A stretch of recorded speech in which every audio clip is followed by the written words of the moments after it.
Morning, children of class 5. Today we are here to discuss your third chapter, that is the King's Magic Drum. Now children, this is a Nigerian folk tale, okay, and this is, where is Nigeria? It is in West Africa, right? So here we know that there is a king by the name of Ephraim Duke, and he was an ancient king of the place called Calabar. So everything is written in the book, you must follow as I explain, alright. Now what kind of a person was he? He was a very peaceful and a friendly kind of man. And one of the most possessed, the thing that he had is a magic drum, okay.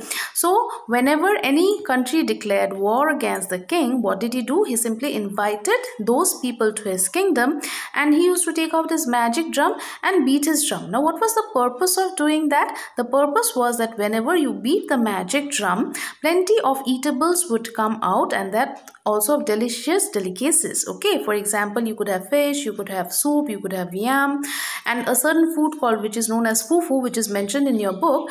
Now what is fufu? It is an edible root which is eaten, okay, in places of Africa. And after that it could be yams also, and plenty of wine for everyone.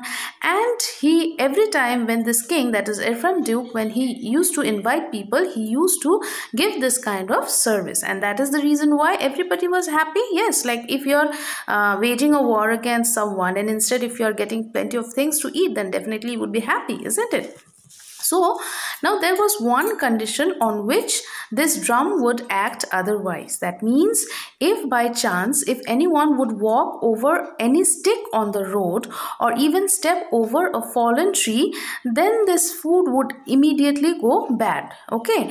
And in between, some mysterious persons, like as if they are some spirits or some mysterious spirits or some bad people, would come and then suddenly start beating everyone who is there, okay. And this has been referred to the Egbo men. Now who are these people? Actually they are referred to the society of people with mysterious spirits or power, okay. So suppose by mistake you step on any stick on the road, or you step over a fallen tree, then what will happen is that the food will disappear, and suddenly all the people, this Egbo men that has been referred in your book, would come and start you beating. So this was one of the drawbacks, and this, apart from the king, no one knew, okay. So this was going on quite well, because the guests were served, they were very happy, and the king used to issue invitations to the people. Now one day what had happened is that his wife, that is Ephraim Duke's wife by the name of Ikwer Edom, had taken her little daughter to a spring, okay, a small water body, that is spring, to wash her, right. And what happened is that one tortoise who had just been upon a palm tree, he was sitting there on the palm tree and cutting nuts for his midday meal. Now the little girl, on seeing this, she was curious and she cried and told her mother, I want that, okay. So the tree is somewhere above, the tortoise sitting above, and the spring is just below that palm tree. So what happened is that suddenly one of those little nuts, it fell on the ground, right. And the daughter said that please give it to me. Now the mother, what did she do is that she simply gave it, because it had fallen down, and she simply gave it, okay, to the little girl, because she was asking for the nuts. So now what does the tortoise do? It thinks that it is my chance, I can ask something in return, because I have been breaking these nuts, and then this lady is giving to her little daughter. So this cannot be. So instead of that, I'll ask for something, right? So now the tortoise gets down out of the palm tree, and he says that, listen, according to the native custom, if you're taking something from me, then you should give me also something else. Now what is that something else?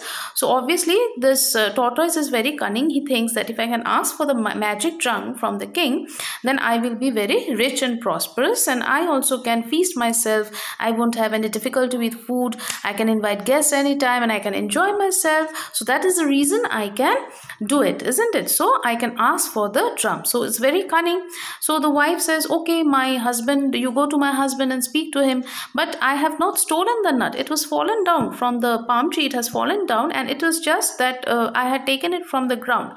So the tortoise says, no, I will go and ask for the drum, because it is a custom that you have to give me something in return, okay. So the poor woman, she took this tortoise to her husband and says that that if you could give any kind of compensation, because I have taken the nut from this tortoise, according to the tortoise version.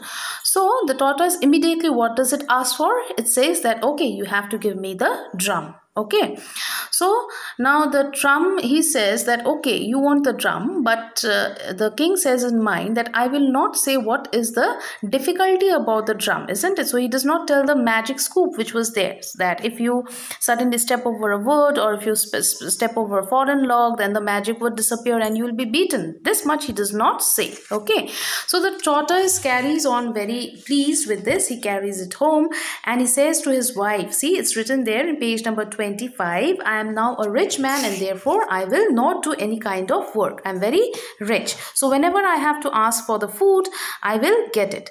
So everyone is very happy for that, and suddenly it is seen that the tortoise is becoming so rich. He can get any kind of food. He is inviting people, and some of them are very reluctant to go. Some of his friends, when they are invited, so what will the tortoise give us? It's not possible for the tortoise to give us any kind of food, or he does not have that kind of arrangements for us, isn't it? The tortoise friends thinks like that. But when they see that in reality that the tortoise is providing them with the delicious food, and that also with the help of the drum, they now start to believe that, okay, then this is true, isn't it? So this drum has certainly there is great magic in it. So now after a few weeks, it has become a few weeks, he does become very lazy. Who? The tortoise. He does not work. He boasts about, and he says that I'm a rich man. And now, but do remember that he does not know about the magic scoop, isn't it? That if I step on a wood, what would have happened? And the king did not tell anything about that.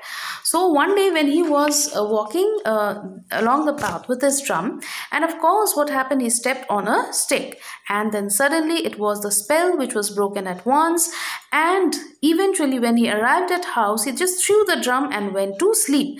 And when he woke up in the morning, he sees that everything is in the same condition. It is that they are still hungry, they want food, and his wife and children are calling out for food. But he says that, okay, I'm trying it, I'm giving it. He does not remember anything because he suddenly feels very tired. And you must remember that the spell is already broken. So if you beat the drum now, the food will disappear, and who will come in between? It is the Egbo men who will come, isn't it? And start beating mercilessly. So that is exactly what happens, that the tortoise is being faced with those magical men and is being beaten badly, and he becomes very angry. Okay, so after he thinks that, oh, how does this happen? I have asked for my family for the food and drink. It had given me plenty of things. Now when I'm suddenly beating the drum, why will I have to face this? Okay, so well, I'll let the other people also from now on share the same fate. Because if I have to face the beating, then why will I not give it to the others? So this will be the feast for the other people as well. So we can assume that the tortoise was a greedy and a selfish kind of character, isn't it? But at the same time, we must know that he did not know, the tortoise did not know that those were the two reasons, that if I step on the wooden path and if I step upon a wooden path or a log of a tree, I would have to face this persons and I would be beaten mercilessly. He did not know that. Okay, so the story ends here, that if I and my family should be beaten, then I also will give it to the rest. The rest of the people will also have to face the consequence. So the story ends here, and this is in short the synopsis of the third story. Okay children, now the worksheets and the answers will be provided to you at a later time. Thank you.